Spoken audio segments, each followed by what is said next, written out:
अब हम देखते हैं आईडी सेलेक्टर। तो सबसे पहले एक फ़ाइल क्रिएट करते हैं।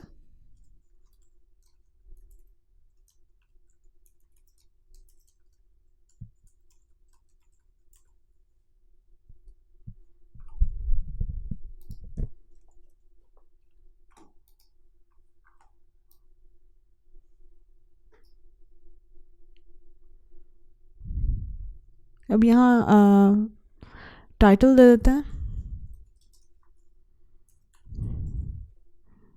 H1 भी दे देते हैं आईडी सेलेक्टर। अच्छा, आईडी सेलेक्टर हमने डिस्कस किया था कि आईडी सेलेक्टर क्या होता है कि जो भी अगर आप स्पेसिफिक एलिमेंट को कोई भी स्टाइल देना चाह रहे हैं तो आप उस पर कोई आईडी यूज़ कर सकते हैं। तो हमने देखा क्या था कि हम एक नाम की मल्टीपल क्लासेस लगा सकते हैं डिफरेंट एलिमेंट पे, लेकिन आईडी हमेशा यूनिक होती है। यूनिक का मतलब यह है कि एक पेज पर एक नाम की एक ही आईडी होगी, उसको आप बार बार यूज़ नहीं कर सकते। तो जो भी आप एलिमेंट पे आईडी लगाएं वो हमेशा यूनिक हो, ठीक है। तो हमेशा आईडी एट्रीब्यूट की जो वैल्यू है वो यूनिक होगी, यानी कि एक पेज पे एक ही आईडी होगी वैसे, और उसको ताकि आप यूनिकली आइडेंटिफाई कर सकते हैं किसी भी एलिमेंट को। तो अब हम यूज़ करते हैं आईडी सेलेक्टर।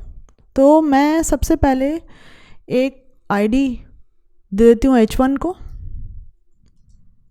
इसकी आईडी मैंने दे दी हेडिंग, और मैं पैराग्राफ को भी एक आईडी दे देती हूँ पैरा। तो हमने देखा था कि क्लास सेलेक्टर हम क्लास को टारगेट करते हैं, किस तरह से यूज़ करते हैं।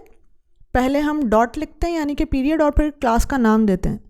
तो अगर आपने आईडी एक्सेस करनी है या आईडी को टारगेट करना है तो उसके लिए हम आईडी लिखने का क्या तरीका है कि सबसे पहले आप हैशटैग देंगे।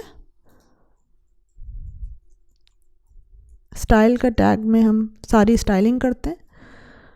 अब मैं चाह रही हूँ कि ये जिस हेडिंग पे मैंने आईडी लगाई है H1 यानी कि, तो उसको मैं उसका हेडिंग का कलर रॉयल ब्लू कर दूँ। तो मैंने हैशटैग लिखा, फिर वो स्पेसिफिक या यूनिक आईडी जो मैंने H1 पे दी थी उस आईडी की वैल्यू क्या थी, हेडिंग, तो वो मैंने नाम लिखा।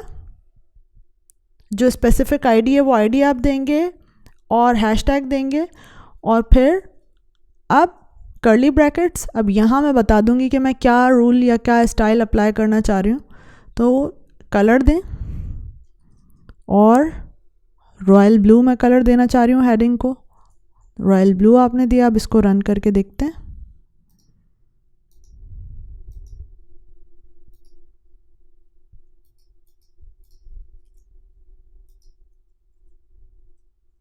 यहाँ आप देखें कि H1 का कलर रॉयल ब्लू हो गया है। अब मैंने एक स्पेसिफिक पैराग्राफ को आईडी दी थी पैरा। तो अब मैं चाहती हूँ कि इस पैराग्राफ का कलर डार्क सैल्मन कर दूँ। तो उसी तरह से आईडी को हम जैसे एक्सेस करते हैं या टारगेट करते हैं हैशटैग, फिर मैंने जो आईडी दी थी आईडी का नाम मैं यहाँ लिख दूँगी पैरा, और जो रूल मैंने अप्लाई करना है वो हम कर्ली ब्रैकेट में करते हैं। तो यहाँ कलर दिया मैंने कॉलन डार्क सैल्मन।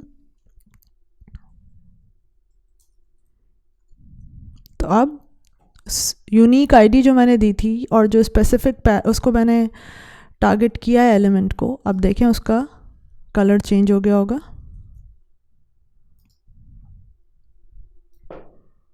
तो ये पैराग्राफ का कलर भी चेंज हो गया और H1 का कलर भी चेंज हो गया। तो इस तरह से हम आईडी एट्रीब्यूट यूज़ करते हैं।